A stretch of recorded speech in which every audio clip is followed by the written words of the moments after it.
नमस्कार, स्वागत है आपका। और आज बात करेंगे कि क्या यूपी में हाथ और हाथी की दोस्ती एक बार फिर हो सकती है। हालांकि बहन जी ने ये बात साफ कर दी है कि 2027 के विधानसभा चुनाव में उनका हाथी अकेला ही विधानसभा चुनाव में लड़ेगा, यानी बीएसपी किसी के साथ अलायंस नहीं करेगी। लेकिन आज अचानक से ये सवाल इसलिए उठा क्योंकि कांग्रेस पार्टी के जो यूपी के प्रभारी हैं, महासचिव हैं अविनाश पांडे, उनका एक बयान सामने आया जिसमें उन्होंने कहा कि राजनीति संभावनाओं का खेल है और क्या बसपा के साथ अलायंस की संभावना है या नहीं, इससे इनकार नहीं किया जा सकता। उनके इस बयान के बाद सियासी जो गलियारे हैं उनमें कयास लगने लगे कि क्या कांग्रेस पार्टी कोई संदेश देना चाहती है, क्यों आखिर में ये बयान जो है कांग्रेस के जो प्रभारी हैं उत्तर प्रदेश के उन्होंने दिया। जब मैंने उनसे बात की, मैंने उनसे पूछा कि क्या मायावती के साथ अलायंस की संभावना अभी बची है, हालांकि वो सोलो जाने का ऐलान कर चुकी हैं, तो उन्होंने मुझे कहा कि संभावनाओं का खेल है और किसी भी संभावना से इनकार नहीं किया जा सकता। देखिए, पहले तो सुनते हैं कि क्या अविनाश पांडे ने कहा जब मैंने उनसे ये बात पूछी। सर, यूपी बड़ा महत्वपूर्ण स्टेट है। पिछले विधानसभा चुनावों में तो बहुत अच्छा प्रदर्शन नहीं था, लेकिन इस बार क्या तैयारी ऐसी कांग्रेस पार्टी कर रही है कि आपको लगता है कि बेहतर होगा? लोकसभा में जरूर आप लोगों का प्रदर्शन अच्छा था इंडिया अलायंस का। वही मैं कहना चाह रहा था कि विधानसभा में के बाद में जो लोकसभा 2024 का हुआ, उससे निश्चित रूप से कांग्रेस का हौसला, कांग्रेस का एक विश्वास और उत्तर प्रदेश में जो प्रदर्शन हमने किया, एक बेहतर समन्वय के साथ में इंडिया गठबंधन की जिस प्रकार से जीत हुई, उसमें मैं समझता हूं कि कांग्रेस की एक बहुत अहम भूमिका है। माननीय राहुल गांधी जी के नेतृत्व में जो भारत जोड़ो यात्रा और उसके बाद में भारत जोड़ो न्याय यात्रा के माध्यम से संविधान को बचाने का जो आह्वान, एक जन जागृति का कार्य माननीय राहुल गांधी जी ने किया,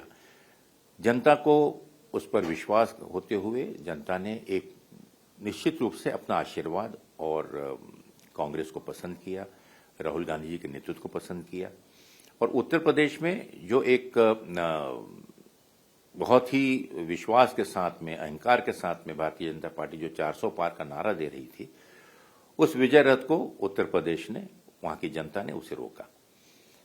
आने वाली विधानसभा एक बहुत महत्वपूर्ण विधानसभा है, जो कि उत्तर प्रदेश को लेकर मैं कहना चाहूंगा कि 2027 से पहले स्थानीय स्वराज के चुनाव हैं, जो हम लोगों के लिए बहुत अहम है। और इन जिला पंचायत के चुनाव को कांग्रेस अपने बलबूते पर, अपनी ताकत पर, अपने संगठन के विश्वास पर लड़ने जा रही है। तो ये अकेले कांग्रेस पार्टी ये चुनाव लड़ रही है, तो अब लोग चर्चा ये भी कर रहे हैं कि क्या कांग्रेस विधानसभा भी एकला चलो की रणनीति पर सोच रही है, मजबूत कर रही है अपने आप को?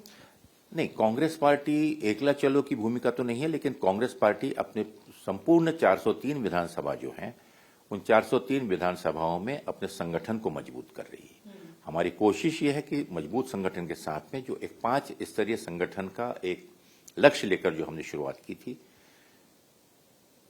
उसकी पूर्णता होने के बाद में एक सुनहरा अवसर है कि पहले हम अपने खुद की संगठन की, नेतृत्व की ताकत को हम परख लें, ताकि आने वाले दिनों में अगर समन्वय और इंडिया गठबंधन के हमारे अन्य साथी दलों के साथ में जब हम जोड़ते हैं, तो एक ताकत के साथ में उन्हें हम ताकत दे सकें और ये एक तरफा ना हो कि, और ये भी आत्मविश्वास हमको रहे कि हम बराबरी से, सम्मानजनक तरीके से इस चुनाव में उतरे हैं। अब क्योंकि इससे बिहार का चुनाव हुआ, जब मंथन हुआ, तो काफी नेताओं ने हमें बताया कि वो मानते हैं कि राजद के साथ जाना जो है वो मुफीद नहीं था, अब कांग्रेस को अकेले चलना चाहिए। अकेले लड़ती बिहार जैसे राज्य में तो जितना आया उतना तो तब भी आ जाता और संगठन पे अगर काम करते तो और मजबूती होती। क्या उत्तर प्रदेश में भी ये सेंस है ग्राउंड पे कि कांग्रेस पार्टी अगर अकेले लड़े तो जो ग्रास रूट पर मजबूती की बात है, संगठन के मजबूती की बात है, आपके काडर के मुराल की बात है, वो थोड़ा अलग होगा? देखिए, आज उत्तर प्रदेश और बिहार को आप तुलना में थोड़ा सा करना उचित नहीं होगा। उत्तर प्रदेश में जैसा मैंने कहा, हमारा प्रथम लक्ष्य है भारतीय जनता पार्टी की इस जो सरकार जो है, जो असफल सरकार है, उसे उखाड़ फेंकना। जनता का आज जो सरकार के प्रति एक निराशापूर्ण रुख है, जिस प्रकार से उत्तर प्रदेश की जनता बहुत आशा और उम्मीद के साथ एक बदलाव करना चाहती है, उस बदलाव को सही रूप में एक मजबूत संगठन के और बेहतर समन्वय से हम उसे उखाड़ फेंकें। जहां तक रही बात, आपने जो बिहार का जिक्र किया कि यहाँ एकला चलो की इस प्रकार से नीति का अभी कोई भी निर्णय नहीं है। स्वाभाविक है कि आने वाले समय में जिस प्रकार की राजनीतिक परिस्थितियां उत्पन्न रहेंगी, जिस प्रकार की आवश्यकता होगी, उस प्रकार से बेहतर सम्मानजनक तरीके से अगर कोई समझौता होता है तो निश्चित रूप से एक कॉमन लक्ष्य के लिए भारतीय जनता पार्टी की सरकार को हटाने के लिए शीर्ष नेतृत्व जो भी निर्णय लेता है उसे हम सहर्ष स्वीकार करेंगे। यानी सम्मानजनक जो भी है नंबर्स, कांग्रेस पार्टी को कई बार आपके जो एलाय पार्टनर हैं वो हल्के में ले लेते हैं अगर आपका परफॉर्मेंस उस राज्य में अच्छा नहीं होता है। बिहार में काफी टसल देखने को मिली। उत्तर प्रदेश में आपको लगता है कि समाजवादी पार्टी, क्योंकि लोकसभा में उनका प्रदर्शन आप लोगों से बेहतर था, वो टसल एक बार फिर यूपी में फेस करनी पड़ सकती है कांग्रेस पार्टी को? और जिस सम्मानजनक नंबर की आप बात कर रहे हैं वो बिहार की तरह कहीं यहां भी ऐसा तो नहीं होगा कि कांग्रेस को लगे कि नहीं, जितना चाहिए था उतना नहीं मिल रहा है? देखिए, स्वाभाविक है, सम्मानजनक एक बात होती है, सिर्फ नंबर्स अकेले सम्मानजनक नहीं होते हैं। नंबर्स के साथ साथ में एक दृष्टिकोण और जिस प्रकार से कांग्रेस एक राष्ट्रीय पार्टी है, आज 140 वर्ष पुरानी पार्टी है, जिस प्रकार से नेतृत्व संघर्ष कर रहा है, जिस प्रकार से जनता की आवाज को लेकर रोज सड़कों पर हम संघर्ष कर रहे हैं, इन सब चीज का भी सम्मान होना चाहिए। एक तरफा तौर पर पुराने इतिहास में कुछ कमजोरी के कारण, कुछ गलतियों के कारण और कुछ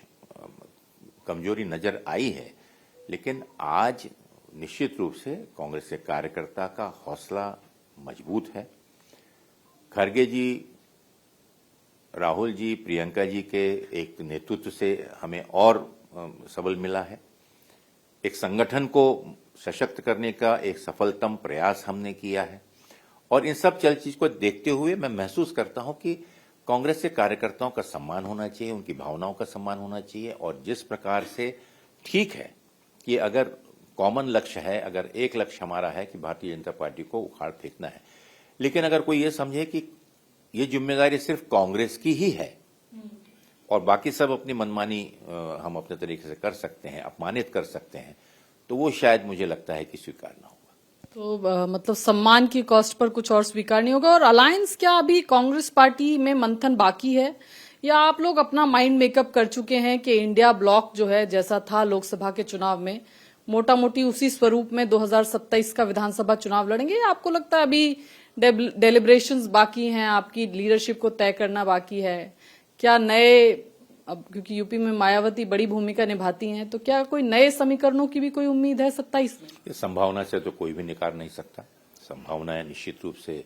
आपको स्वीकारना होगा कि संभावनाएं हमेशा संभावना के आधार पर राजनीति और चीजें आगे बढ़ती हैं। सबसे पहले हमको हमारे संगठन, हमारे जो नेतृत्व, उस पर विश्वास रखकर हमें अपने आप को मजबूत करना है। आने वाले समय में जैसा आपने कहा कि इंडिया गठबंधन निश्चित रूप से एग्जिस्टेंस में है। इंडिया गठबंधन अपनी जिम्मेदारी को समझते हुए हम आगे की भी रणनीति बना रहे हैं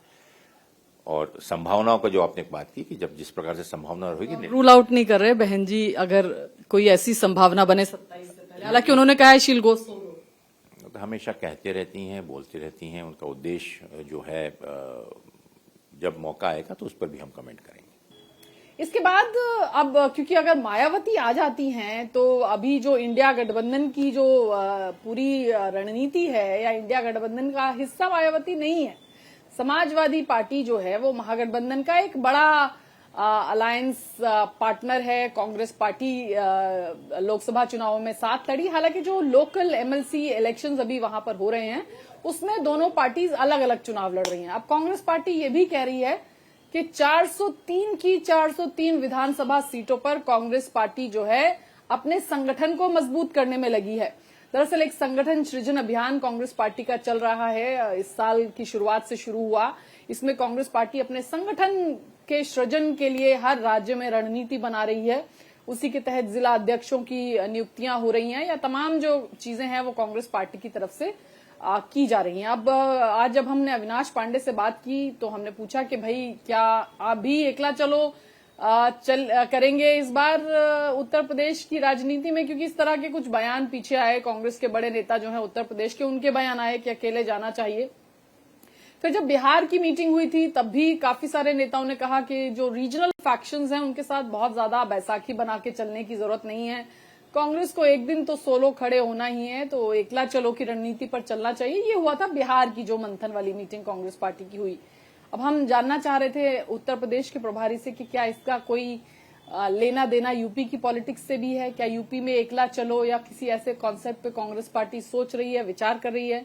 तो अविनाश पांडे ने कहा कि देखिए, सम्मानजनक होना चाहिए, जो भी अलायंस हो, गठबंधन हो, वो सम्मानजनक होना चाहिए। और अलायंस जो है वो होगा, हम इंडिया गठबंधन का हिस्सा हैं, लेकिन साथ ही सम्मान शब्द पे उन्होंने बड़ा जोर दिया। और इसके पहले भी जो पिछले विधानसभा चुनाव थे या लोकसभा के चुनाव थे, वहां पर भी हमने देखा था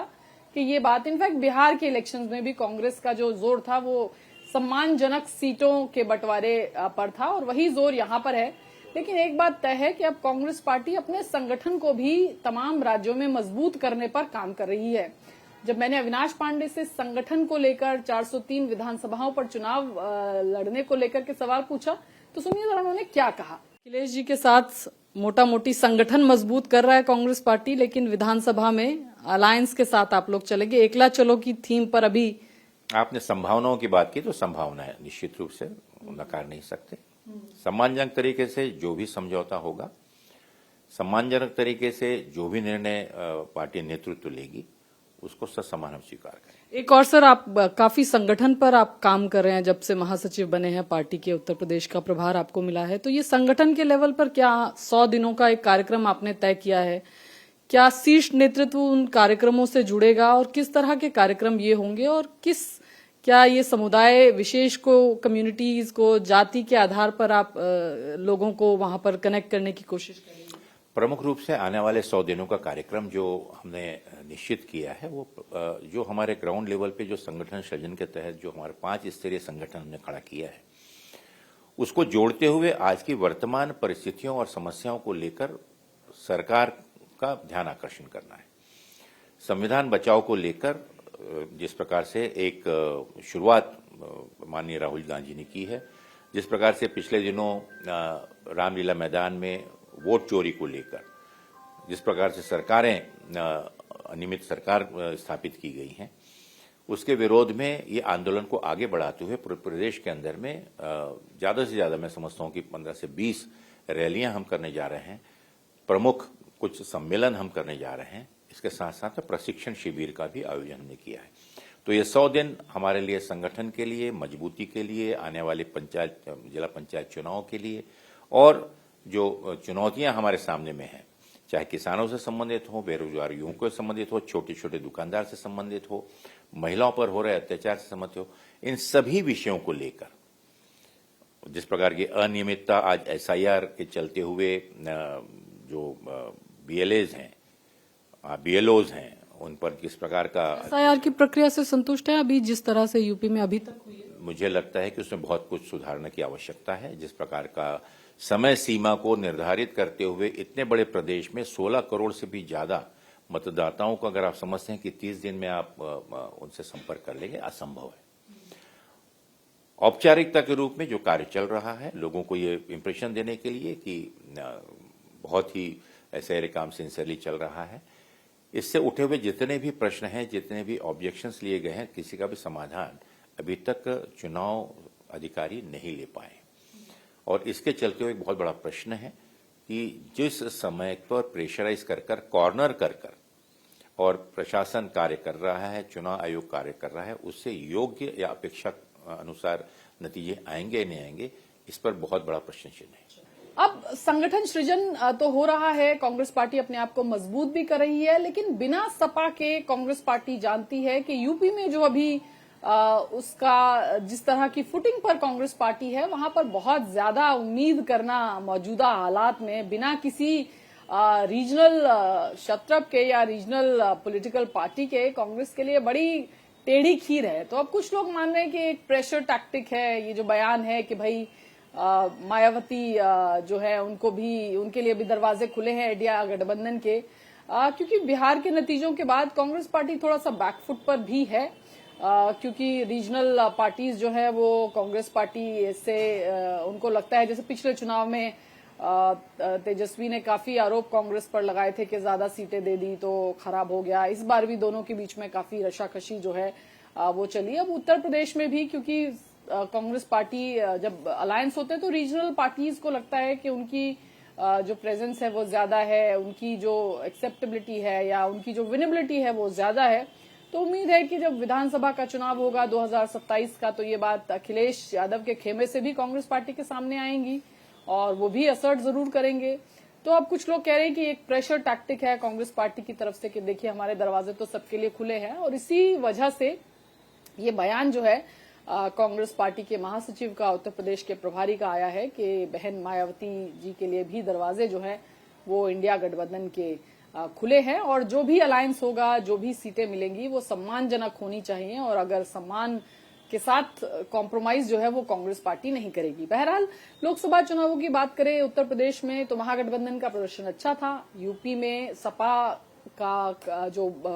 प्रदर्शन था वो कांग्रेस से बेहद ज्यादा अच्छा था, और विधानसभा चुनाव में पिछली बार कांग्रेस पार्टी का प्रदर्शन बेहद ज्यादा खराब था, और तब से और अब तक अगर हम देखें तो मोटा मोटी बिहार का एक बड़ा चुनाव जो कांग्रेस पार्टी ने, जिसमें बिल्कुल भी उसका परफॉर्मेंस जो है वो अच्छा नहीं रहा। और अब जो है, अब आने वाले विधानसभा जो चुनाव हैं जहां पर कांग्रेस को अलायंस में चुनाव लड़ना है, वहां पर उसकी बार्गेनिंग पावर जो है ये चुनावों के हारने से कम हो जाती है, और जो अलायंस पार्टनर हैं, खासतौर से जो रीजनल पार्टीज हैं, वो कांग्रेस को एक तरीके से आंख दिखाने लगते हैं, उनसे पूछने लगते हैं कि आपके पास क्या है, आपको क्यों इतनी सीटें दी जाएं। तो ये जरूर कांग्रेस पार्टी भांप रही होगी, और शायद इसी वजह से एक प्रेशर टैक्टिक के तौर पर भी ये बयान दिए जा रहे हैं।